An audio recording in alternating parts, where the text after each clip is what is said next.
What's up, guys? We're here today in Usyk Studio in sunny Marbella, and we're here with a good friend of mine today. Me and Sergio have known each other for about 18 months now through Itman's program, ran a few different agencies at this point, and yeah, we finally met up today, and it's going to be a really good chat. We're going to go through some of the lessons that we've learned, what we're currently doing right now in business, a lot of different shit, even personal. And actually, we're going to start there. So Sergio's going to kick off with his story, pretty much how he got started, because it's a lot, and it's also a lot for me as well. So I'm going to pass it off to you, Sergio. Thanks for hopping on, bro. And yeah, let's get into it. Of course. Appreciate the intro, bro. And with that being said, I'm gonna tell you guys a little bit of my story so you guys can know a little bit more about it and you too. Yeah. But with that being said, to start with, should I just go from the complete start? Yeah, whatever you want. Let's do it. So, like Tad said, we're here in Marbella right now. I'm originally from here, not from Marbella, but from Malaga. And when I was young, I moved to Iceland around 7 years old with my parents. And I moved to a complete new country, everything new. I didn't know the language, didn't know English, because in Spain you don't learn English when you're young. And like it was complete like mess. We just went there. We didn't. My parents didn't have a job, anything. We just went there and hoped for the best. And my father had been like a business owner here in Iceland and in Spain and everything. Like he had owned a business here in Malaga, one in Marbella, and he had been like running businesses. I saw that since I was like young. But then we went to Iceland. He shut down his businesses here. He sold it to one of his partners, one of them, and he shut down another one. And complete new thing. Then I went there, started school. I was in football since I was just like 5 years old or something. I wanted to become like the next like Luis Suarez, like if you guys know him. But I wanted to become the next Luis Suarez. I was a striker and everything. So I was there in Iceland. And at the start, I was horrible in football, like horrible. I was in the worst teams always and like didn't start. But then this is going to follow to the business story later. But then I took like one summer that I went no joke from like 7 a.m. to like 10 p.m. I was playing football the whole day, didn't do anything else. And then I went over that summer from one of the worst teams to the best team in Iceland, being the starter. And I became the top goal scorer of that league.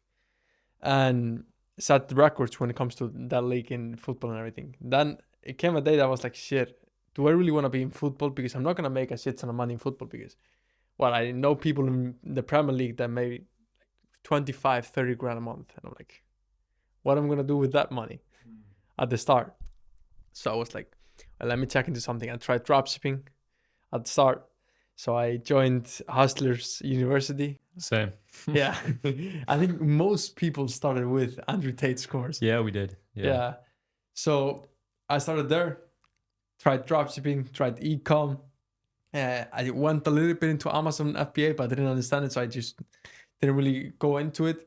But then there was a course inside of that that was teaching you like it was like you bought something. Like I went to America, bought watches that were like depending like $300, $400, and I sold them in Iceland for like $600, $700. Mm.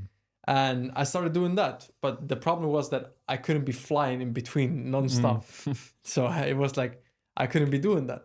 So I got some profit, maybe like 1.5k in total from that kind of thing, side hustle we can call it, while I was in football school and working. And yeah, I noticed like I need to find something better. This is not this is too much for too little. Yeah. And then I was like, came across a video from Iman buying my mom a $4 million house, and I was like, I'm not gonna do that with what I'm doing right now. So Yeah. what is this guy doing? This guy's just like 3 years old, older than me. Like at that time I was like 17, he was like 21 or something. And I was like, okay, let me check.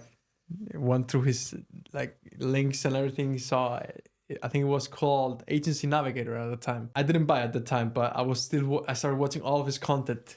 Started an agency. I didn't know anything I was doing. But there was one thing clear. I always had confidence in myself. I started an agency, never went like full in at the start. And I just copied Ima's name, IAG Media. I made my name, Media. Yeah. Same thing. Pull up some logo, something, and then I just started calling companies here in Spain. Yeah. I booked a couple of appointments, like real quick. Never closed no one because I never put really effort into it. I didn't even know what I was doing. And I just stopped that. Went continued football. Then again, Iman did an event. I was like, shit. He sold me on his course. $1,000 or something I paid for his course. Joined that, and I joined that. When was it? I think I paid for it in August 2023, and I didn't touch it. I just didn't touch it until January 2024. I paid for it, but I never went through nothing. I just logged in and never touched it. Why do you think that was? I was still in football. I was still like in school. I was in working, and I was like, let me put it aside. I didn't have the mindset, let me go full in yet. Yeah. So because I had a little bit of money in Iceland, you make good money depending on other countries. Like in Ireland, what's the average salary? I was making it just before. It was $11.50 an hour. Yeah, here in Iceland, you can earn someone's like average, not for people like my age, but average for people that are 30, 40. They can make around 5, 6, 7 grand average a month. So it's much more than other countries. Here in Spain, it's 1K. I was making decent money for my age, and I was like, let me put it aside a little bit. Until one day I was like, fuck, I need to start doing something. Because I went to Lanzarote. I don't know if you know where Lanzarote is, but very nice place. Great hotel and everything. And then I was like, okay, I want to be traveling like I did right now.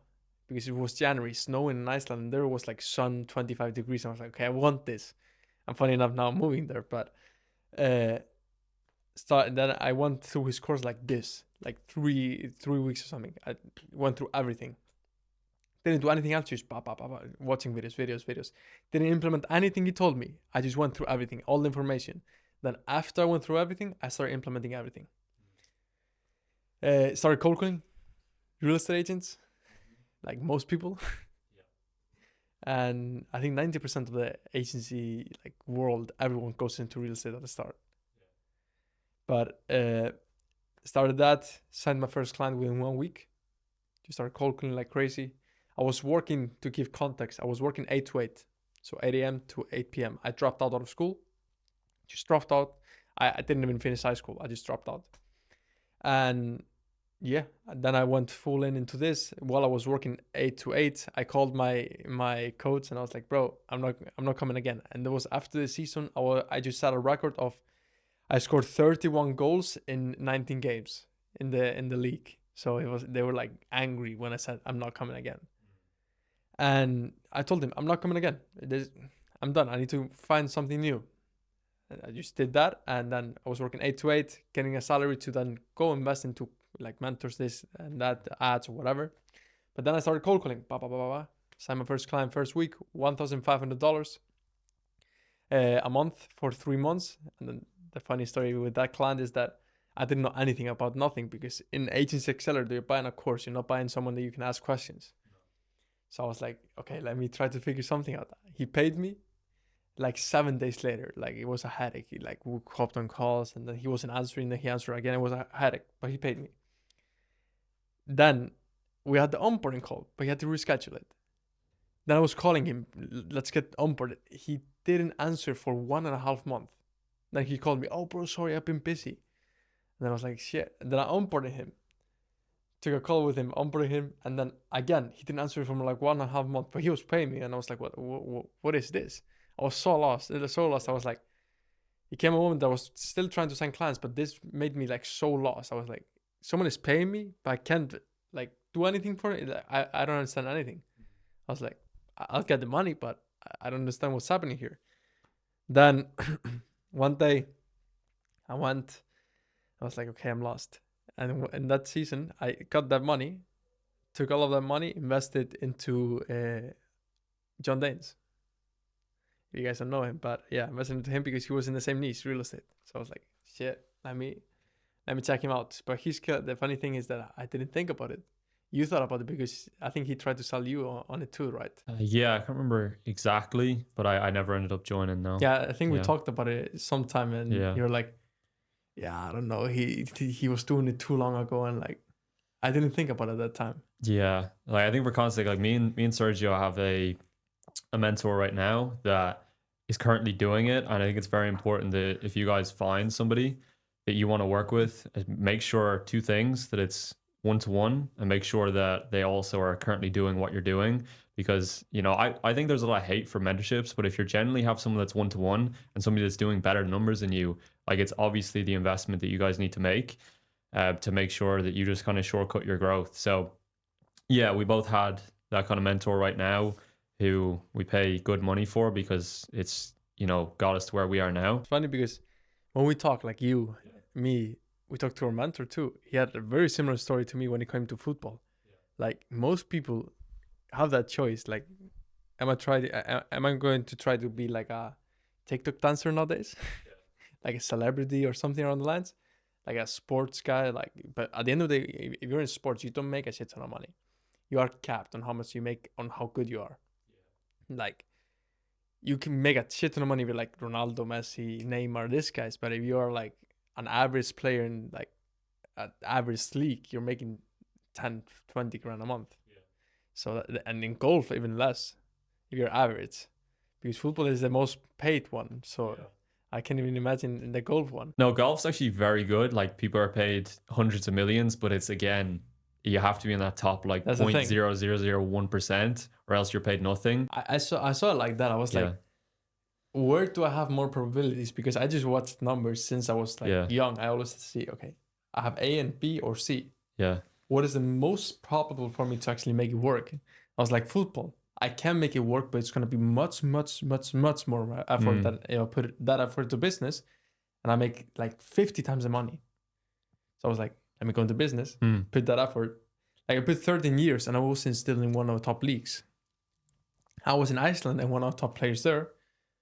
I was one of the top players around my age in Iceland, but I wasn't like, okay, I'm gonna make it to a Premier League, to like the World Cup or whatever. Yeah. So I wasn't like that level.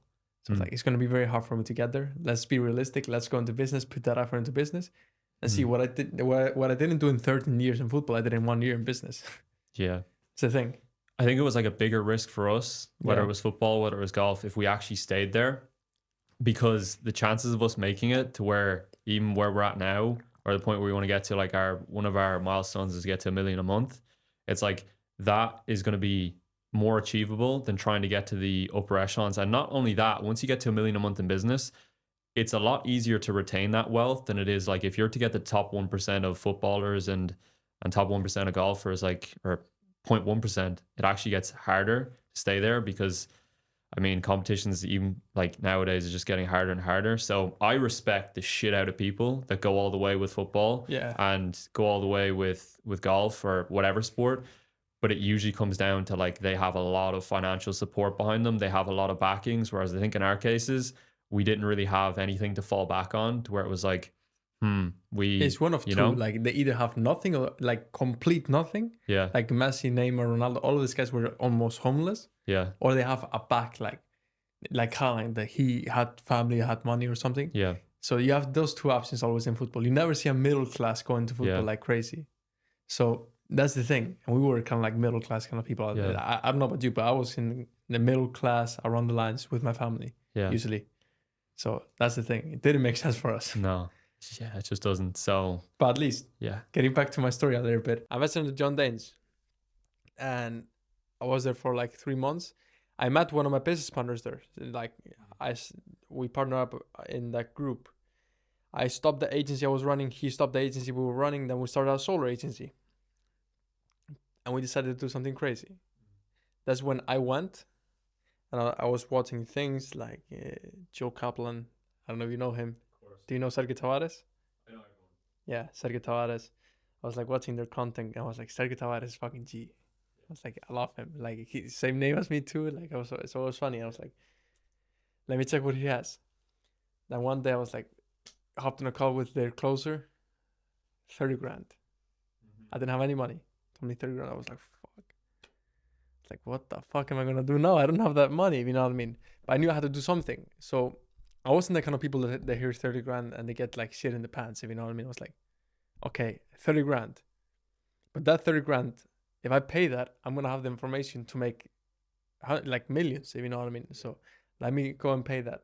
I was like, how can I find the money? I had like at that time like 1.5 grand in my account, 1.5, 2 grand in my account. My girlfriend gave me money. My grandmother gave me money, credit cards. My grandfather, loan. So I got money everywhere. Took up the money, paid it up front. And that was like the biggest risk I've done until this day, most likely. Like I had nothing and I invested 30 bands into fucking like a mentorship. It wasn't one-on-one. That's something I wanted to add into your into your point earlier on, because you have two options to mentorships. There are a lot of bad things about mentorships if you buy courses, of course, but you should look for one-on-one, but you can also look for group coaching. The main thing I look for is if I have a question, can I ask it and get it answered within the next hour? That's my main thing. Like one-on-one is nice, but main thing I think about, I want my answers, like my questions answered, if you know what I mean, because one-on-one we can hop on a call and talk about shit if we want, but if my questions are not answered, I do nothing. So that's the main thing. But I invested into a mentor, wasn't one-on-one, but I got group calls with them and everything, and I was smart with it. I went into the mentorship, and instead of just going like most people jumping, oh, what's up, like trying when they get to talk in a group call, I started building a relationship with Joel and with Sergio Tavares. Funny enough, let me pull up my phone so I can show you guys. I was not talking to Joel yesterday. He sent me a voice memo yesterday. Like, it's no joke, yesterday. You can see here. I was just watching his reel yesterday, Joe Kaplan, where he said he sold his company for 30 million. No, he didn't sell it. He not sell it. He just left it down. Yeah.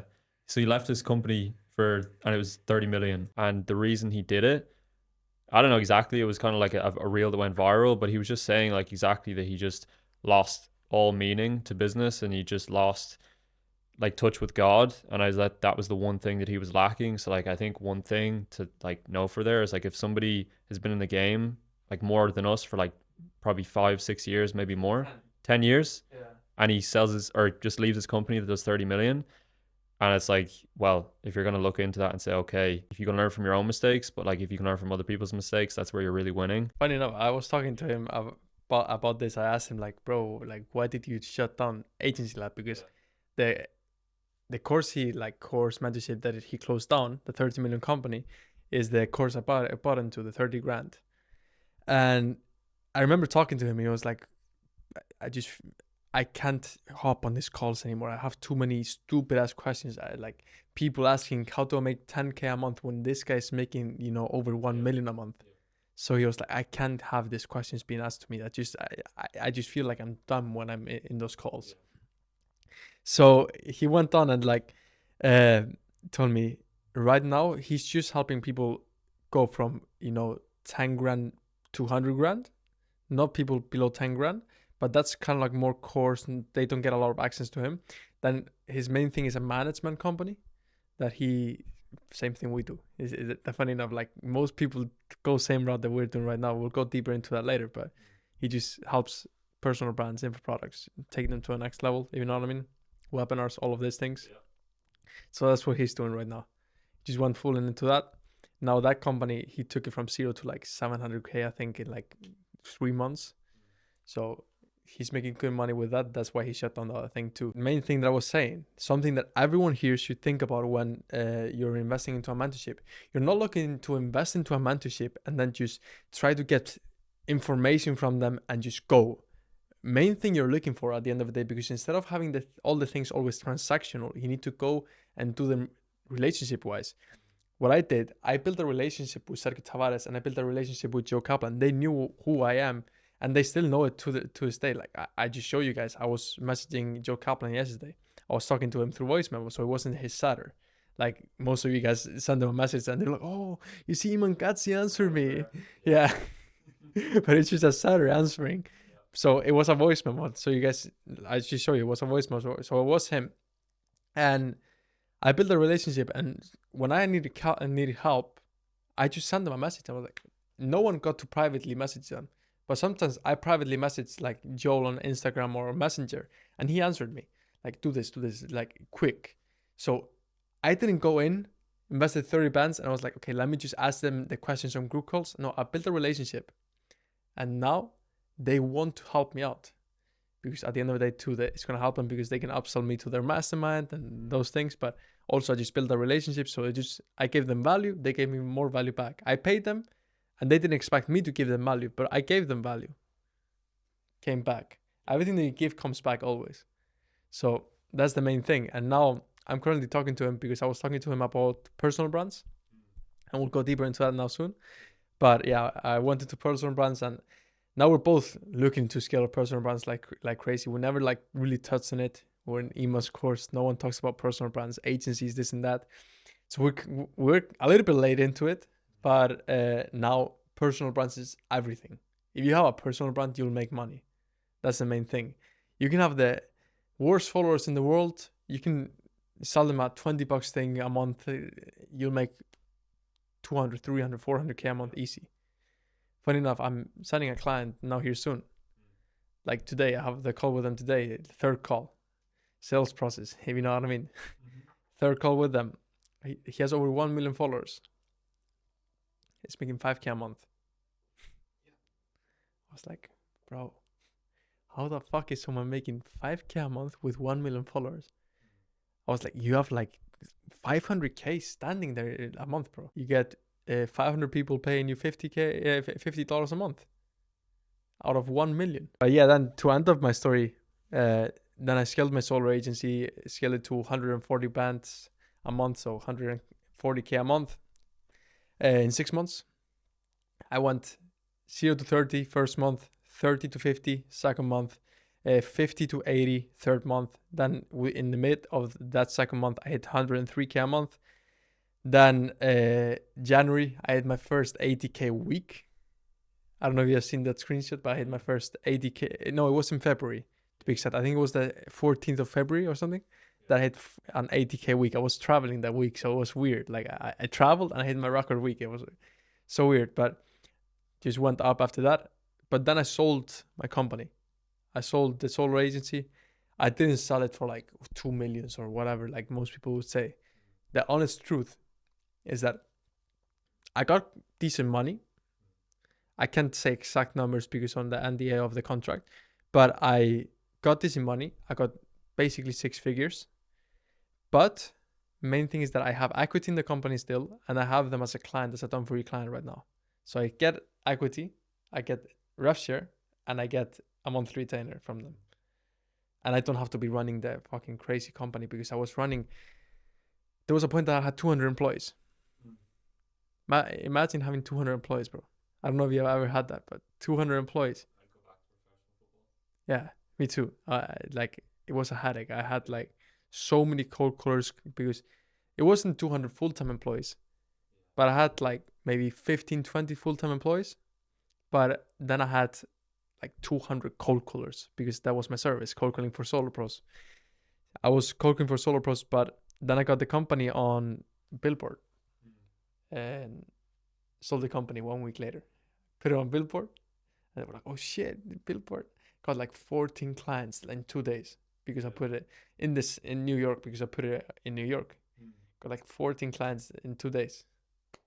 Sold it. So it was like a peak revenue. Sold it. And yeah, that was kind of like my story until the solar agency. Then I went about selling it, and I was already starting that kind of like different agency when it came to info products, helping just info products and personal brands actually scale. I had one client at that time that was helping more on that side instead of the solar agency. Then I just also started my consulting, and I started consulting people scaling agencies. I've helped multiple guys, helped Alex go from 10K to 140K a month in 4 months, 4.5 to be exact. Helped Sergio from complete zero, didn't have experience, he was in Ema's course too, to 30K a month, 0 to 30K a month in 8 weeks. He closed a 40K deal, like he sent me, I think a couple of weeks ago, 40K deal. Helped also guys that are 15 years old go from 0 to 8K a month in Iceland with 350,000 people. 0 to 8K a month, life-changing for him too. And multiple more guys. I could be talking about results now, but like main thing that that I took from this is that I invested a lot into mentors. So I thought, let me just become a mentor too, because I learned a shit ton of things by scaling my agency, selling it, and then starting another agency. And also I learned about a ton of results because of the agency that I had. I had an agency that was a complete mess. Like, it was a mess. Profit margins weren't great. I had like 30% profit margins. But that's very typical when you build an agency like that. When you hear from people like John Danes and all these people, I heard he also had like 30% profit margins, 30, 40%. All those people that go to 200, 300K a month, signing 300 clients, they have shit low like profit margins, because managing so many people, so you need so many people to manage so many people, and then your margins are just like going lower and lower and lower. So it just becomes a mess. But now I'm here to a point right now we're here in Marbella, and scaled my consulting real quick, and now I'm just scaling the agency. I want to get it back to 250. I want to hit 250K a month now, next quarter at least, with the agency plus the consulting, and then next year needs to be 1 million. The business that we're running now, the reason it just makes so much sense is because of like two things basically. It's all profit, and we have no team members. We literally just come in and use the leverage of the personal brand. That's why I did that decision. With the solo agency that I had, I was at the peak with 45 clients. I wasn't charging low ticket. I was charging 4K at least. 4K was my lowest package. But it was still, I had it because the service delivery was a complete mess. But I had 45 clients. I was making 80K a month at that time. I was like, 45 clients? I'm making like horrible, if you do the math. It was like 1.7 per client. And I was like, how can I how can I change this? Then I signed the biggest solar company, and I started signing bigger clients, and I was like, okay. Then I started making 140 grand a month with 12 clients, I remember it to be exact. So I was like, shit. But it was still a mess because it was a shit ton of employees. That was the biggest thing. But that's when I would notice, I was like, it's not about just having a shit ton of clients. It's about getting clients that you can make a shit ton of money for, and you get a shit ton of money back. Yeah. If you do the math, you're like, okay. And this was kind of our mentor bringing it down to us, but it's like, if you do the math, okay, what do you want to hit? Do you want to hit 100K a month? Do you want to hit 1 million a month? And it's like, well, the goal and the flex is not to have as many clients as possible. The goal is to make as much as possible, but also for all of that to be in profit. So you're looking at it and you're thinking, okay, well, how can I make as much profit as possible, have the least amount of clients as possible? How can I get my clients? Everybody's like, oh, how do I charge 10K a month? How do I charge like 50, 100K a month? It's like, you bring them 10x that value, or, anywhere between 10 to 5 to 10x, because you can get 20% or 10% rev share. But it's like, you go in, you actually do that, you control more of the variables, where you come in, you're like, okay, I control all the sales, I oversee the sales process, I do the whole marketing, I make sure everything operations wise, what's your sales capacity, what's your fulfillment capacity, and I look at all those different factors and I control as much as I can. So therefore, I control the clear process to result or revenue by controlling as many factors as possible. With AI nowadays, you don't need a shit ton of employees. No. AI can do no joke, like 70% of the work for you. Yeah. 70, 80% of the work for you. But you need to know how to use it though. Yeah. If you use it incorrectly, it'll give you like horrible answers. Yeah. Nothing good. But if you use AI correctly right now for your clients as a service delivery, you'll get better results, you'll work less, you'll make more money, and you'll have more profit. So a lot of people are talking like AI is going to be bad, it's going to take over. But if you start using AI on a daily basis, I use AI like 2, 3, 4 hours a day at least, usually. I talk to him, I just do whatever when I'm working or whatever. And with him by my side, it's like having 20 employees. I'm not even joking. I had that many employees before. So I was like, I took most of them away. I have 3 employees right now. And one is my personal assistant. Yeah. And another one is just a media buyer I have that he actually just set up everything. I just give him the strategy, set up everything. And then I have the third guy that's a funnel guy. He just builds out the funnels in Webflow, because I'm not going to be building a Webflow funnel right now. I don't need more than that. That's the only thing AI can do. The rest, AI can help me with. Yeah. Like AI can't be booking things for me or whatever, or letting me know about my calendar. AI can't go into the ads manager and set up the ad. and AI can't build the whole funnel 100%. Mm. So I have those three things with employees. The rest is AI or me. Done. That's it. It's so easy nowadays with AI to not have employees. And that's why also when you want to make your clients money, like you said, a principle I always follow. If you make your clients money and your clients make their clients money, you're gonna make a shit ton back. Because of course, if you make your clients money, you're gonna make good money. But if your clients make their clients money, there's where you make the real money. The reason behind is because the churn rate is gonna be like much less for them. I don't know about you. I have clients that I charge not like rev share just from new clients, just rev share over the company. Like I have one of my clients that I took 10%.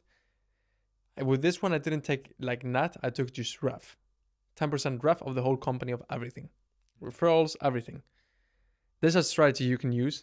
A lot of people go from net, but with some companies, depending on the situation, I go for just straight for rev, because also for the risk on my side, if you know what I mean. Sometimes I lower down the monthly, take rev instead of net. Strategy I try to implement right now. And when your clients make their clients money, it's so easy to make them top money on top of that. So they're making 400K a month, instead of you having to, like, they miss 100 and you have to now add the 100 back, they maybe miss 20 and now you can add the 100 on top of it. So it moves much faster, if you know what I mean. So that's also a strategy I always try to get my clients to make their clients money. Like, we make our clients a shit ton of money, but it's very important to teach your clients to make their clients a shit ton of money too. Recently, I just broke up with my business partner. Yeah. Because you think about it like a marriage. Yeah. If you have a wife or a girl, it's the same thing at the end of the day. Yeah.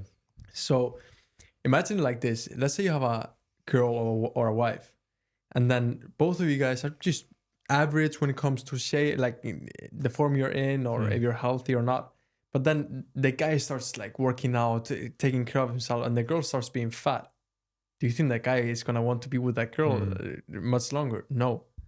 Same happens to like business partners. The same topic. Exactly. Like one wants to push, and then another one starts seeing a little bit of money and starts to fuck off. Yeah. And you're like, Ambu, what's happening here?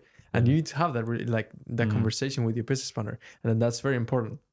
Then most often what happens is that just starts happening problems here, problems there. If you don't like fix that fast and like break up before the problems start happening, it's gonna be a complete mess.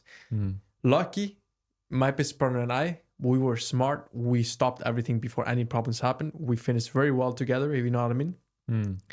But something that we like, at least I learned, is that with business partners, it's very important that both of you guys have the same goal in mind. Like, very important, because it can't be like, let's say we'll become business partners. It can't be that I then want to become a millionaire by this year and you want to become a millionaire in the next 3 years. We're not going to have the same push. Like, we're not going to push as much.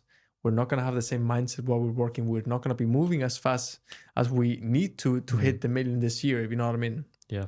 Because I want to become a millionaire this year. Yeah. I want to have 1 million in my account this year. That's my goal.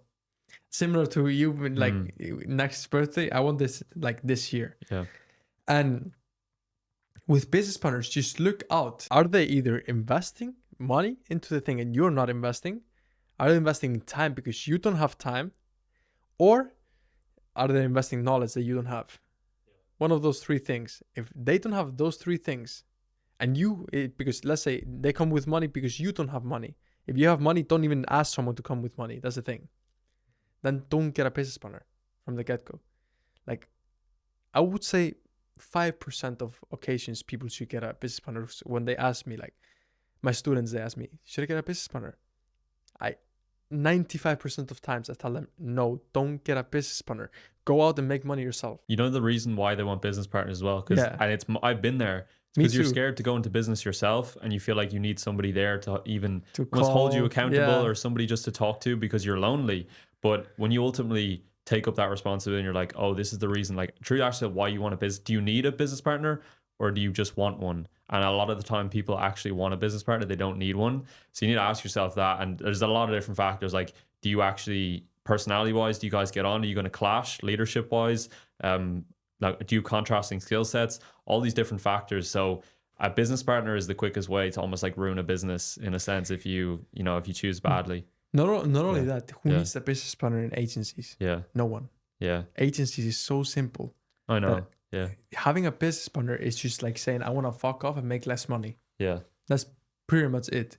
Because you're cutting your bid into half. Yeah. Let's say you could be making 100 grand a month. Now you're making 50. Yeah. You're making so little money next to what you could be making just because you have a business partner. Like I split it ways with my business partner, and we had 100K a month agency. I make more money now when I don't even have that 100K a month agency. Like after we split ways and we sold that company, the new company I started myself. And I like in the first month I made more money than I made ever with the other company because I took all the profit. Yeah. And plus the agency that I'm running now, I have like 95% profit. Yeah. Plus also the coaching, I have like 95% like profit. So I was like, doesn't make sense to have anyone as a business partner in this, if you know what I mean. And also what happens, this happened with us. Like I asked a lot of my students, like, who do you ask more questions, if you know what I mean? Yeah. Everyone was asking me questions nonstop. And I was like, wait, I have my business partner helping my students too. But everyone asked me the question. Doesn't make sense, if you know what I mean? So I was like, what's the reason of having, X and X in a circle when I can just have circles in a circle? You know what I mean?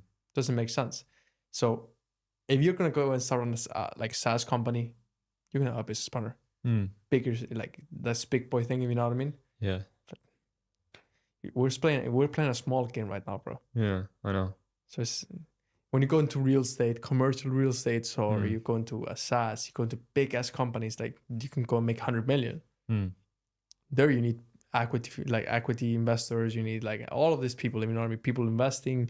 You need people just owning a little bit of equity, like WAP, if you know what I mean. Yeah. And this kind of things. Yeah. But with agencies, you're making a measly like 100 grand a month, or it's just where the game grand a month? starts. Yeah, like it's literally just for cash flow, just where the game starts, and then when it really comes into it is investing into bigger businesses as well. But also you want to keep your own business and invest into that.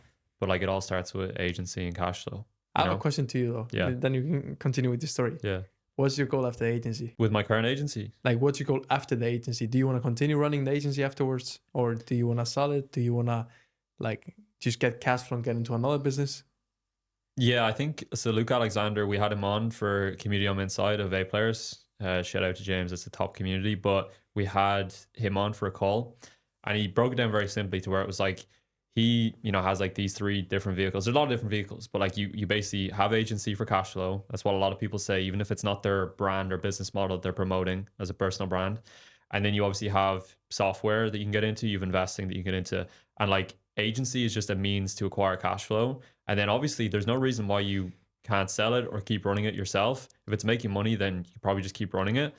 But for me, I really like what I'm doing right now. I find it like extremely fulfilling to work with people I genuinely like. Like I don't work with that many clients. I work with people I truly enjoy working with, and overall profit margins are really high. It allows me to live kind of the life I want. So for me, there's like every benefit in the world. So for me to get it to, the next milestone, get to $1 million a month, it's like, okay, so I need 10 clients, pay me on average 100K a month. Like that's, there's a lot of people out there right now that I could take to $1 million a month. This is another concept from our mentor that we learned on connections. Like if you're going to sign these clients, it's all network. Like you have to know somebody who knows somebody. And I had not even signed a client yet of mine, and they were looking for a content guy. I connected them with him. I ended up signing that client. Of course, I'm running, have to get their ads up for them today. They're doing about 150K a month. But I had him then send me this random story from a guy here in Spain who has like 1,500 followers, and they're running an offer that does 450K a month. I now have a call with him on Monday, and they have no marketing process in place, and it's all like they've no system for Instagram organic. So it's all about inbound connections, who who you can provide value to, and they'll come back to you. Because if you genuinely actually make people money with the connections, it's not about just like, hey, do you know this person? Like, no, like try and actually go out of your way to provide people and make them money on referrals, and then they're going to come back to you and give people. And he just sent me the story, reached out to him because he had nobody reaching out to him because he's a small audience. He was a partner of the guy who had 1.1 million followers a month, and I was just like, holy shit, like I should spend more time out of my day actually trying to get referrals to people because it will just come back like tenfold. Main thing, bro, also that I think about when it comes to like agency, a lot of people have asked me like, why did I sell the agency? And like you said, if you're making money with the agency, you shouldn't sell it. If you know what I mean, because it's just a cash flow machine, and that's the truth. I wouldn't sell it. It wouldn't be because I had the gray hairs running it. If you know what I mean, and that's the thing that I wanted to like say, because I get this question like asked, no joke, multiple times a week. Like, why did you sell your agency? And I sold it for the single reason of I didn't want to be running the agency I was running. Like, same thing, Joel Kaplan, he shut down a $30 million business. Similar thing. I shut down a what, $1 million business or a little bit more. Like, isn't that big, if you know what I mean, of a problem. And then I started making that money and more. Like, I can make that fast, if you know what I mean. But something I want to make clear too, a lot of people, like you said, when it comes to service and how do you present yourself and everything, I have a lot of students that ask me, okay, let me go and do the same you're doing yourself right now. When you're starting out, there's a big misconception like everyone has in their mind, like, let me do what the big boy is doing, if you know what I mean. Yeah. When you go and compete against the big boy and you don't have the credibility that, you know, you have, I have, because we have a shit ton of credibility. Like, you have your clients.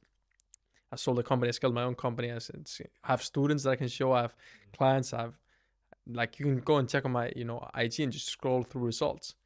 When you don't have that and you're trying to go after like people with a shit ton of followers, it's very hard for them to answer. That's why I had a call with my mentor, like with our mentor, and he was telling me like, I also have students right now that have a hard time, like very hard time doing the same thing as I do. The reason behind this is because they don't have my account. So I tell a lot of people, go out, sign clients. Doesn't need to be the highest ticket ever. Go out, sign clients if you're starting out. Whoever, that you can make a little bit of money and you can make more money on top of it. Maybe you can make $2,000, $5,000 a month. You just need 4 of those clients, $5,000 a month. You're making $20,000 a month. And for a lot of people, that's good money. You know what I mean? For us, we don't take that as good money anymore. But like 20 grand is good money next to, like, a lot of people don't want to make more than that. You know what I mean? So what I think at the end of the day, when it comes to that topic, is that go out, get your credibility up, and then you be able to go into our game, if you know what I mean. But what do you think? Do you think someone should really go into like doing what we're doing right now if that you're starting out in the agency world? I think you can acquire the skill set fast if you have access to the information. I think it came from an accumulation of our experiences. Like, although we hated what we did, the cold calling teams, like when I talk about the next agency, the profit margins were literally minus. Even like we were losing money because we were paying. I'll answer the question in a second, but we were literally paying cold callers for every appointment that they were booking, and they weren't showing up. It was like the worst math ever. But like, it was, and again, it was a new experience. I was only in my first few months in business, but I did a similar thing. yeah, like I had a 15 cold callers calling for me at a time, but I didn't pay them per appointment though. I paid them bonuses per appointment showed, but mainly ref. Here's my answer. I think that people, like, it's gonna be hard to get clients to work with you that are already doing 7 figures or already even maybe 8 figures or trying to get to 8 figures. It's going to be hard to get to those people, like anywhere from, you know, 100K a month to 500,000 a month, some already at $1 million a month. It's going to be hard for you to come at them with the same level of conviction, confidence, and certainty.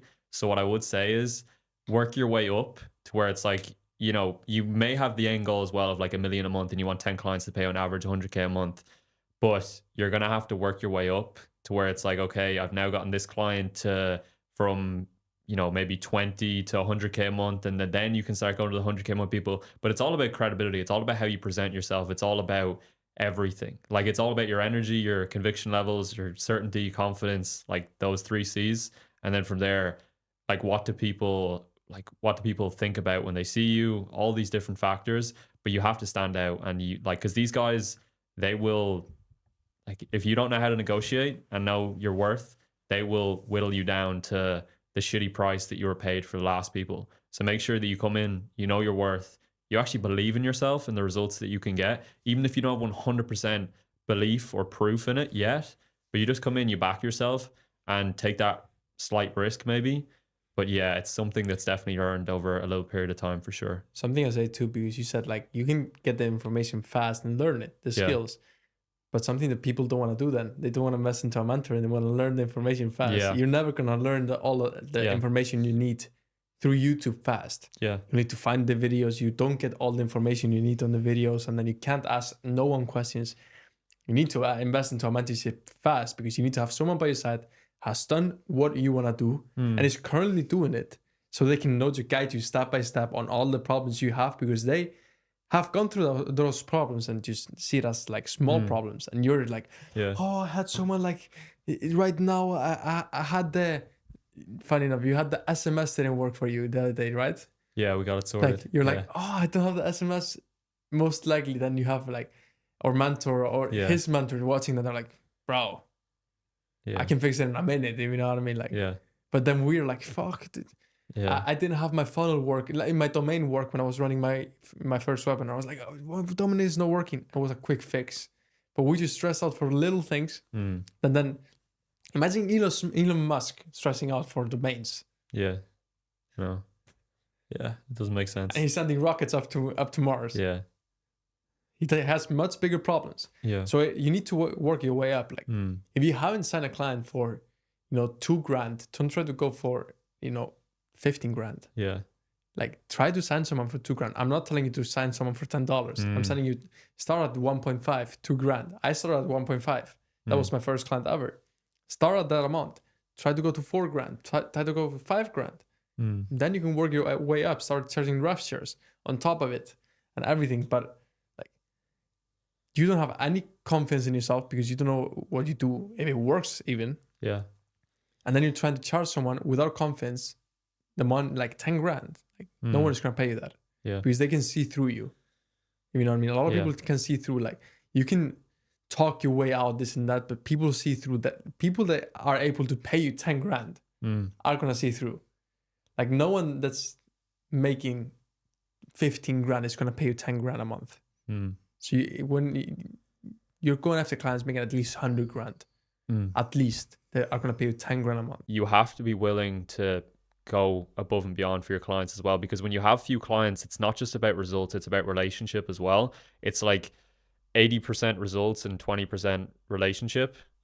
So you have to be willing to go above and beyond. Like I really make sure that they know that I genuinely care, because if I make them richer, I'm going to get a hell of a lot richer. And then, as you said, if they make their clients richer, then you're going to get even richer. Yeah. And at the end of the day, main topic that we are talking about so far is just like bigger problems, more money you get. Yeah. That's it. The bigger problems you solve, the more money you get. Yeah. So you need always to focus. Can help them with the leads, with the appointments, with the systems, Yeah. with the setter, with closers. Can help them with ads, webinar, like funnels, this, that. The more problems you solve for him, the more he's willing to pay you at the end of the day. More percentage, more upfront fee, or like monthly retainer, whatever you charge. So I always tell people that just go out and try to solve for one little problem like lead gen, that is the simplest like problem. Like lead gen is the most simple of them all. Like you can get leads. I can not just put a stand outside there, put a stand with my phone, like a photo of mine, and I'm getting leads on a minute basis. Everyone that sees my photo is a lead. Yeah. You know what I mean? So leads is the most simple thing you can do out there. But how do you go like solve big problems to get the money you want from clients? And when you go to lower clients and you still like solve big problems, they don't even know what to do. They're willing to give you a big chunk of their rev. You can tell the size of a man by the size of his problems. But there's this one quote that like really hit me, and it like changed all my beliefs and urgency around money. Was you define the reasons, or the reasons define you? And what that means is you either compromise everything, and this is money beliefs. Everything that you do in life is dictated by money. How you look after people around you. What place are we staying in right now? Are we staying in an ensuite? Are we staying in a penthouse? Are we staying in this little shit box? Like everything that you do in life is dictated by money. And once I realized that, I then coupled emotional drivers together with mental frames to make sure that I stack those on top of each other, to where I'm like, okay, I now know everything is defined by money. I'm going all in on like, okay, money isn't everything, but it's damn near a lot of life. Like if my mom turns around to me and says, like, Ted, I need this money for an operation, and I'm not there to do it, and it's like life-saving for her. Like, just putting myself in those mental frames. 100%. And something Yeah. that I think about when it comes to mental frames, and this is something I thought about from when I started scaling my agency, the Yeah. solar agency. I never thought about it like this. I was always moving slow. Mm. And then I thought to myself, what if I have a gun to my head and I have to make 100K a month in the next 3 months? Mm. I made it in 3.5. Yeah. But who thinks about, let me go from 0 to 100K a month in 3 months? No one. And always people saying, yeah, I want to make 10 grand a month in the next 6 months. Mm. I'm like, 10 grand a month, that's too slow, if you know what I mean. Let me put 3 months, 100K. And actually think about it and actually put into my mind, what if I actually have a gun to my head or a gun to someone of my family members? And I just take relentless action. I always think, if I don't make this work, someone is going to die or I am going to die. So let me make this work. And I did something that is even crazy. I didn't do it myself, but I had a friend that did it. And he took up his alarm always and put it like in the morning, in the afternoon, and in the evening. And he put, you're going to die if you don't make money or something. He put something like that. And he always got an alarm, like, you can put for pills, but you're going to die if you don't make the money. You're going to die if you don't make 100K a month. Every single day. And it always just pushed him forward. Yeah. And it's kind of like you trick your mind in a way, because no one is really going to kill you. But if you actually think, what if I actually have a gun to my head? Yeah.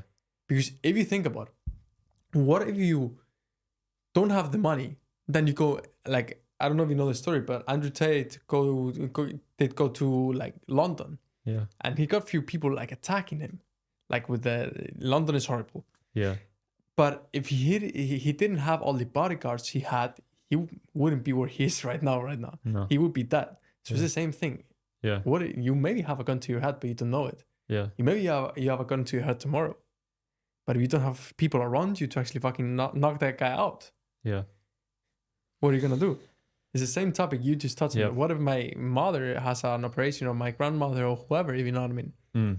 Am I really, because that's like having a gun to their head. It's the same thing. Does someone have the money to pay for it? No. Who is gonna need to have the money? I have. I'm gonna take care of that, if you know what I mean. Yeah. Like my grandfather has a thing that is not known, it's like nothing horrible, but it's a weird thing that he needs to get fixed. He needs to go to a specific place in Miami to get it fixed, the only place in the world. Who needs to pay for it? He doesn't have the money to pay for it. He hasn't done it for years. But now I'm able to pay for him to go to Miami and do that. You know what I mean? It's one of the most expensive doctors. Yeah. It's just a thing that you need to do. You know what I mean? Yeah. So those kind of like mental frames you put to yourself, I need to make it work. If not, I'm fucked. If you know what I mean? And everyone here, I'm going to tell you right now, if you're watching this, everyone here that's watching this, if you don't put mental frames to yourself and you don't put time constraints on yourself, you're always going to make baby money or no money, one of the two. So if you want to make real money, you need to put mental frames that are going to push you into short time frames, so you make a shit ton of money faster. Because if you put 100K in 3 months, I hit it in 3.5. But if I had put 100K in 1 year, I maybe hit in 1.5. So it's the same thing. Yeah. It's just time constraints. Yeah. And yeah, it really is that. And it's coupled with risk taking. Like, if you look at our biggest periods of growth, it was literally even just the week prior that I just had, when I had my college exams, or 2 weeks ago. Like, I'm technically still in college, and obviously I'm out of it now. And I really hope my parents don't see this, because I haven't told them yet. In my second year out of 3, I'm doing entrepreneurship, and I took a risk, and obviously not going to the exams, going all in on business. And then like the amount of money that I made the week, or like the day that they finished, even on that day, and then the week following from it, like it was it was testament to the risk that I took. And like, I know obviously you took the risks as well. Like, you have to be willing to trust in God that when you take those risks, that the reward is on the other side, because it literally is. Like, obviously take calculated risks at the same time, but take risks that you know are going to push you to go outside of your limit. Like, it's all, we'll go deep on risk taking in a second. But so when I obviously had the agency, I was working with gyms, I refunded all 3 and was like, the fuck do I do now? And then I obviously partnered up with that 15-year-old. We obviously touched on business partners, don't do that. and it was profit margins, everything was just a massive headache. We started to clash like personalities wise, and there's no doubt that we still working together would have scaled it to very good money because we were both extremely driven. But it was a nightmare to wake up to every day. Clashing personalities, leadership styles, teamwork, culture, profit margins, everything was just down, down. So I had to leave that. And I knew that here's another decision for you. It's like, does this decision enlarge me or diminish me? And it's really about making decisions for the long term. Because if you look at things, and I'm like, okay, I could have stayed in that agency and I would have pocketed like, pretty good money pretty soon because I would have seen it was starting to take off. But then I thought to myself, like, no, but I'm only going to end up going out of that later on because like literally not sustainable. So it's about how do I make decisions for the long term to make sure that short-term gratification may not be there, but I'm going to benefit from it in the long term. And I was always thinking about that. So I left that anyway, got out of it as soon as I could. Then had a lot of people reaching out to me to obviously help me with agencies. I did like a little bit of coaching. Again, partnered up with somebody that I should not have partnered up with. I did not do my research on people, but I also wasn't clear on what I wanted in a business partner. I know So who you're talking about. yeah, so I partnered up on that sense, and I was like, wait, who actually is this guy? Like, I know he worked with, he was in Iman's company. I won't name drop again out of respect, but who actually is this guy? What's he done? I was like, oh, people from that company maybe not don't have the background that you think they do, and then I was like, oh my God, I'm learning so much. It's great, but it hurt initially, but like it's great. That was one of my big lessons for 2024 was do your research on people. Yeah, you have to do it. So anyway, quit that, then started like doing the coaching, and I started to realize like, oh my God, I've made more money in this in like the first month than I did in like the 6 months with the SMA. And I was like, holy shit, the profit margins, I like working with these people. It's so much easier. But then I was like, oh my God, I don't have a personal brand or credibility enough to where I've scaled my agency, or I'm currently running an agency to where I can actually still work with these people. So I eventually just turned that off after like 2 months. And I was like, okay, then this opportunity working with a coach came along. He's doing 100K a month. And then he was doing a little over 100K a month. And I started working with him. And I was like, oh my God, I've made more money in one payment from this guy than I did in the whole of the coaching alone and the whole of my agency. And I was like, oh my God, this is where the money is, because you have to go to somebody with a personal brand who has leverage attention, and then you apply your skill set to it. And that's where it all is, because we don't have massive personal brands yet. So what are we doing? Well, we have the skill sets. We don't have the personal brands yet, which we're building right now. But we're going and we're basically going to these people who have leveraging attention, and we have the skill set, whether it's webinars, ads, sales teams, a lot of different things to make sure that they are dialed in and are converting as much of that attention as possible. And like they've done the hard part. They generate the attention. Now we just have to convert the attention, which I would not say it's the easy part, but it's a lot easier than generating the attention in the first place. It takes a lot of time to actually generate it, the actual views, but converting. So I was like, okay, I've now gone from working with X amount of clients, this many team members. It's the same path. We basically had that. And like, we decided, okay, now we want to do this thing now where I'm working with coaches, where I now control all these factors. I control the ads, I control the webinars, I control the sales team. For the most part, some clients don't do the sales team, and depending on if they already have it dialed in. And I'm making sure that I'm focused on the highest revenue driven actions while controlling as many factors as possible and vetting the right clients to make sure that when I put my systems in place, it's going to convert to me into a sizable payment every single month. And the thing also is like, if you're helping your clients with webinars, with the funnels, all the kinds of different strategies, ad strategies, helping them with the sales teams, depending on the actual client, you're helping them with everything. You're kind of like the back end and the kind of like front end conversion for the client. Not only are you going to make your client a shit ton of money, and your client is just going to become like your best friend, like it happened to you. And that's happened to me too. Funny enough, I have some clients that I basically talk to them like a friend. Yeah. Because it's just like a friend. You make them a shit ton of money. You're kind of like just making a shit ton of money together without being business partners. And then on top of it, they're not gonna churn. Great relationship. You're making them a shit ton of money, and you're kind of like the front end and back end conversion.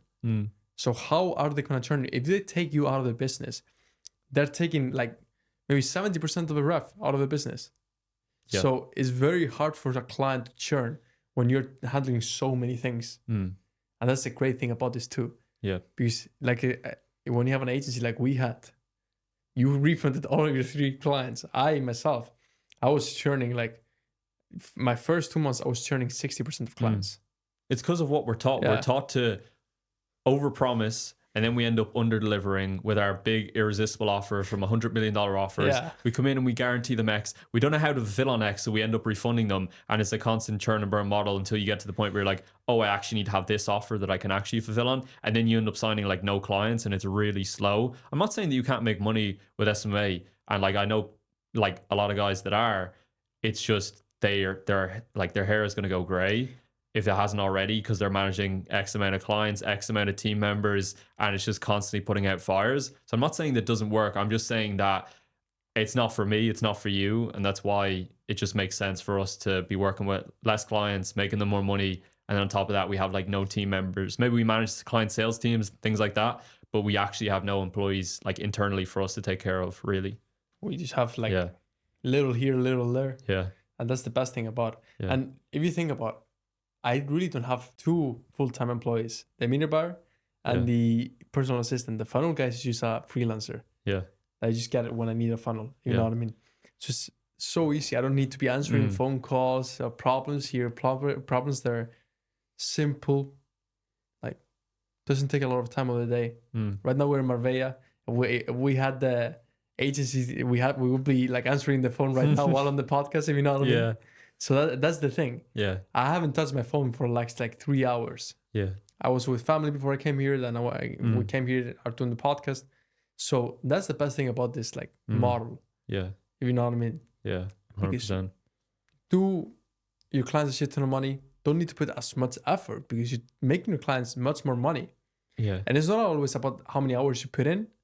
It's about the end results you get for your clients. You know what I mean? Your clients doesn't care if you're going to work 8 hours, 10 hours a day, or if you're going to work 10 minutes a day. No. If you get them a shit ton of money at the end, work as much as you want, if you know what I mean. Yeah. No, I saw it from a mentor. He was working 4 hours a week, and he made them $1 million a month, and he got paid 100K for that. Like, that's the goal, is like ultimately to come in to make sure that you vet the sales team to see if they're actually going to close. And, you know, once the leads come through from the ads or organically from the webinars, whatever strategy it is, that you make sure the sales team's vetted and that's going to be that clear process to revenue is sorted to where you're going to make the money. Exactly. And the best thing about this is that when you do this right, you actually hammer them when they're jumping on a webinar, or jumping on a call, whatever. If you hammer them before with YouTube content and also with IG, Facebook, all of the content, wherever they sign up and wherever your actual ideal prospect is at, best thing about it, you can choose what kind of content you put in front of them. So it's not about, okay, let me just put a random ass content. No, you pre-frame them in the right way with your content. So you're actually putting their mindset in the state that needs to be for them to actually pay you the amount of money you want them to pay you. So you're kind of like just pre-selling them and pre-framing them before the call by using this hammer them, just ad strategy, if you know what I mean. Just hammer them before with a shit ton of content, long form, short form, and you can choose what kind of content. So it's not like organic, that with some organic content goes to them, some not. With this strategy, you can put the right content in front of them at the right time. So when they hop on, they've watched all of the content they needed to watch to actually be sold. I know. And shout out to, now that we've dropped it as a hammer them strategy, shout out to Jeremy Haynes for, you know, everything that he's done, all the strategies. Like, we, you know, we're not mentored by him, but we have a lot of connections to him, and that's, you know, strategies wise. And top guy when it comes to ads, bro. Like, top guy. He's been in the game for 10 years. Like, shout out to him. Marketer is he one of the best, most likely in the space right now when it comes to marketing. Yeah. So when we, like, he's taken over 40 businesses to $1 million a month. Like, he's one of the top dogs when it comes to the space. Like, that seems very achievable to us, like, right now. Don't get me wrong. To where when we have, you know, 10, 15 years ahead of us in this game, if we're still running this type of agency, which I really think we will, it just makes sense. Yeah. And we continue to build up our credibility, work with bigger clients, and there's going to be more and more personal brands being created. Like, that's very realistic for us as well to achieve. If you see him too, Jeremy, he built his agency to 1.5, I think, million a month. Yeah. And right now, he built his personal brand by site. So he was also posting for himself. Yeah. He has over 100K followers on IG. Yeah. What happened? He charged like 5K to 7.5K for his inner circle. I don't know exactly. Yeah. And he has over 150 people there inside. Yeah. If you do math, I don't know what the math exactly is, but that plus the mastering marketing or whatever 5K offer that he has, plus like his inner circle and that only is most likely making him at least 500K a month. Yeah. So he was smart with it. He didn't only like, okay, let me do it for my clients. Yeah. He did it for himself too. Yeah. And that's the same thing as an example that I do. Mm. I don't know about you if you have your own inner circle or not, but I do the same. I do it for my clients, but I know how to do it. So let me do it for myself too, if you know what I mean? Yeah. Because that is not rough share. Then I'm getting 100% of the money. Yeah. So it's just need to be smart with it, if you know what I mean? Yeah, to me, like that's the perfect business model. It's like a pyramid scheme in a sense. Like, but if you have the skill set and have the knowledge, like somebody should want to pay you one-to-one to want to learn from you. And like all of my last 3 mentors, whether it be, now I didn't work one-to-one with, I won't probably name drop them, but well, I will. Ravi, working with the likes of Paul Daly, and now our current mentor. Like you have to work with people one-to-one to get the results that you want to get. And, you know, I will disclose, like, it wasn't one-to-one with Ravi in the sense like his program. It was me meeting him in person at a mastermind. He's, you know, top dog.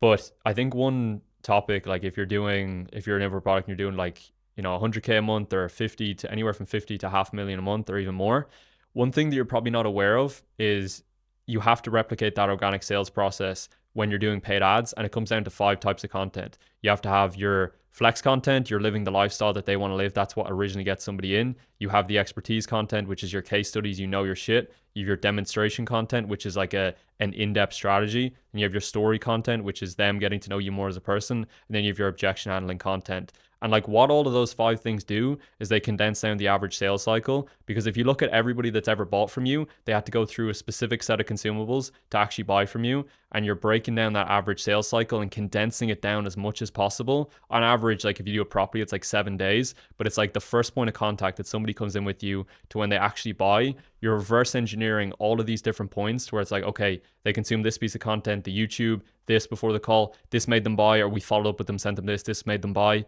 And it's like reverse engineering that. And I think something that's a really good exercise is like reverse engineering your own buying patterns. And that's why most sales teams always say organic leads are much better, this and that. I want to get people from organic, not for people from paid. The thing is with organic, people have been following you for months, even years with some people.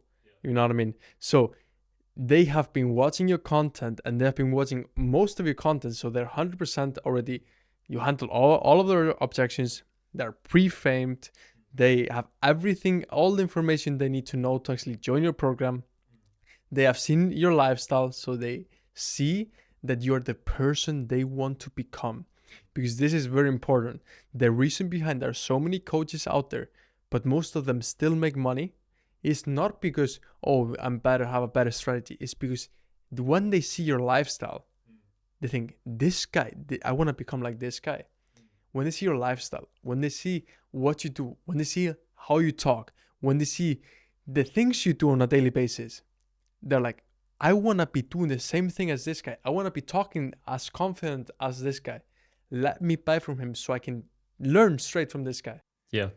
That's why there's not one mentor that gets all the money from a single like market, if you know what I mean. Yeah. That's why there's so many coaches in each market. It's because they have their each point of credibility, each point of lifestyle, each point of like some are confident, some are more, we can say, I don't want to say that, say like this, but we can say more like young kids, if you know what I mean, like big boys, like big guys are coming up right now. Press, yeah, TJ Aaron, I think is his name or something. These guys, they don't care. They're like, what's up, guys? You know what I mean? They know who they're speaking to. Yeah, they're speaking to people, college dropouts that are like smoking weed outside, if you know what I mean. Those kind of people that don't care. And I think, something like that's going to really give people some insight is if you look at Brez, he had to have somebody like us. Now, obviously, we didn't work with him. He had somebody called Pierre, who we obviously know, and he brought him in. And what they did, and I think there was one other person, was they actually originally invested into all 3 of them into like this really nice place. And then they started creating content around it. It was Brez, Pierre Curry, and I don't remember this guy's name. Another guy with them. Yeah. Invested into like 8K like penthouse or something, Yeah. and just started pumping out content like crazy. Yep. Because they knew who they were talking to. Because if you know who you're talking to, you know what kind of content to put in front of them. And if you know what kind of content to put in front of them, you're gonna put them through the sales process faster than ever. Because if you put the right content in front of them and you like put the sales process much shorter, like it's 7, 14, up to 31 days with some offers, if you know what I mean. Yeah. The sales cycle. And if you actually do all of the things when it comes to actually objection handling content, pre-framing content, putting lifestyle in front of them, putting like information in front of them. So like content that you say, share like information, share strategies. You put all of these things in front of them on a daily basis. And on top of that, they see you as a person they want to become. So it's game over. They're going to pay you. Yeah. The credit card is going to be here on the table. 100%. I know. And I think like something to branch onto from that is identity is a big one. Even like going back to me for a second, when I was like in school and stuff, I would have like crippling anxiety every day from just general like social interactions because of my self-identity and how I would view myself. And I think something to be very aware of is you'll always get back how you see yourself. So if you see yourself as like the minimum standard of like 100K a month, you have a certain like penthouse that you live in, certain lifestyle, then you're going to live in accordance with that. So really making sure that you set that minimum standard, it's how you see yourself, because you'll always get back how you see yourself. It's not what you think you deserve, or it's not what you get what you deserve. It's what you think you deserve.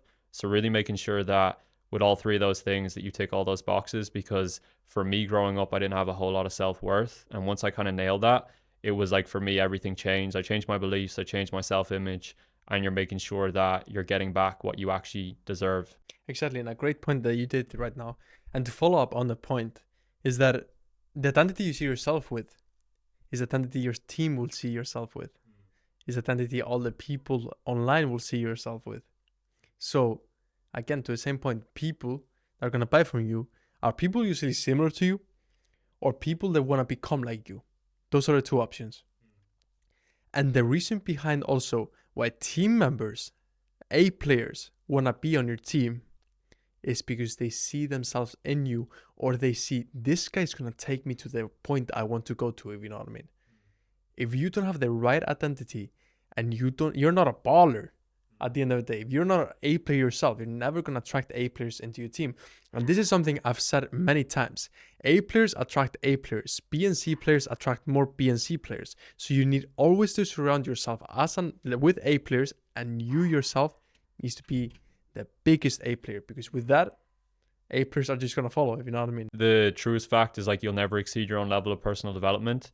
And the moment that you stop learning, that's the moment where your team starts outgrowing you. So you always have to be constantly. There's no point where you're like, oh, I made it. Like, no, like stay humble, keep learning, because your team around you is counting on you. Your clients are counting on you. And the moment that you stop, your personal development is the moment that they come in and think, okay, this guy's no longer worth it. He's slacking. So it's again, in order to prevent that, stack those mental frames, stack those emotional drivers. And then from there, we're never going to have that issue again. It happens to a lot of people that, they make a certain amount of money, like 100K a month. Yeah. And then they start traveling every single month and stop working, you know what I mean? Yeah. They see like their money go down and everything. Yeah. I know a guy that did this, and he was making 30 grand a month, got comfortable, started traveling, came back to his home country. He was making 5K a month. Why? Because he just did like this. Because he didn't focus on the right actions consistently on a daily basis. He started slacking.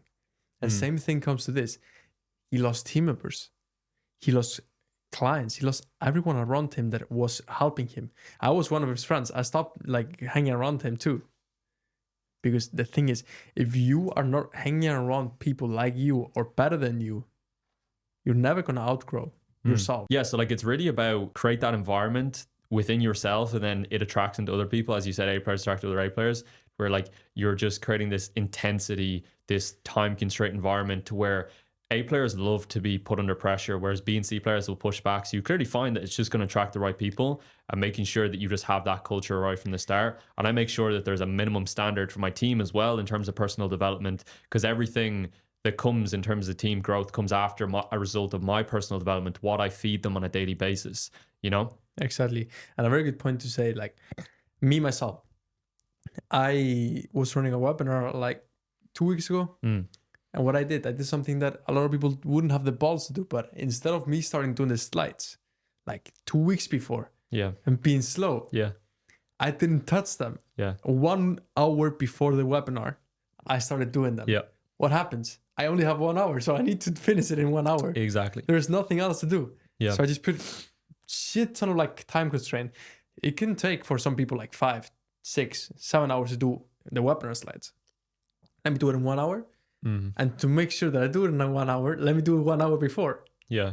And then those kind of things that A players love to be around. Mm. If you, as an example, you would be, yeah, bro, let's do the podcast like 1 week later. Let's do this like one. Go like do the podcast with your Yeah. girlfriend if you want it. Yeah. But we were like, okay, bro, let's find a time. Let's do this a little bit. Boom, we're Yeah. here. Yeah, exactly. And, Gotta get done. and there's people always that move faster than you. Mm. And that's the biggest thing. And a quick thing I want to say before we end it up is that the other day I was driving. I'll show you the car later, but I was driving the BMW. And nice car, very nice car, like open and everything. I was driving it. And then I see 10 Ferraris in a single day here in Marbella. And I was like, bro, what the fuck? Mm-hmm. I thought I was driving a nice car, you know what I mean? Yeah. It is a nice car, but then you see Ferrari. I saw 2 Lambos, and I was like, in one day, I saw 10 Ferraris, 2 Lambos. I saw like 3 Porsches. I was like, what's happening here? I'm like, you come to places like this, and you're like small dog here, like BMWs, Benz, all of this is just small. Yeah. You just see Lambos, Ferraris, this and that. So you need to surround yourself like not only around people that are A players, but in like countries and in cities that are A players. You know what I mean? Yeah, exactly. Well, guys, we're gonna wrap it up now. I'll say That thanks. was a good one. Yeah, that was a banger. I think one thing as well to end off with is like people need to be reminded a lot more than need to be taught. Now, in this podcast, for sure, you're going to be taught a lot of things that you didn't know before or weren't aware of. I reminded too. Yeah, and you need to go back and watch this a couple times. Like if you just finish this up, put time in your calendar, go watch it again tomorrow, and actually ingrain these things that we're saying in your head, and they'll start to manifest in your reality. But Sergio, bro, thanks for hopping on. That was a banger. And Thank you. Yeah, this won't be the last one we'll do, guys. And We'll I'm be sure we'll see putting you some soon. more, we'll be putting some more out, but Yeah, make sure though, when we do this Yeah. kind of podcast and we drop so much Yeah. value, don't go through it once, because what comes through one ear goes through the other one. So you need to make sure to watch it at least twice, Yeah. 3 times. When I see value, I Yeah. watch it often. I never watch it once, because Yeah. it just needs to stick with your mind. And all of these topics that we went through right now, it will take you to 500, 1 million a month with your info product like this. And if you're an agency owner, it can take you to 100K a month like this too. Yeah. So you just need to start implementing right now. Yeah, exactly. That's it. With All that right, being boys. said, good one. We'll speak soon.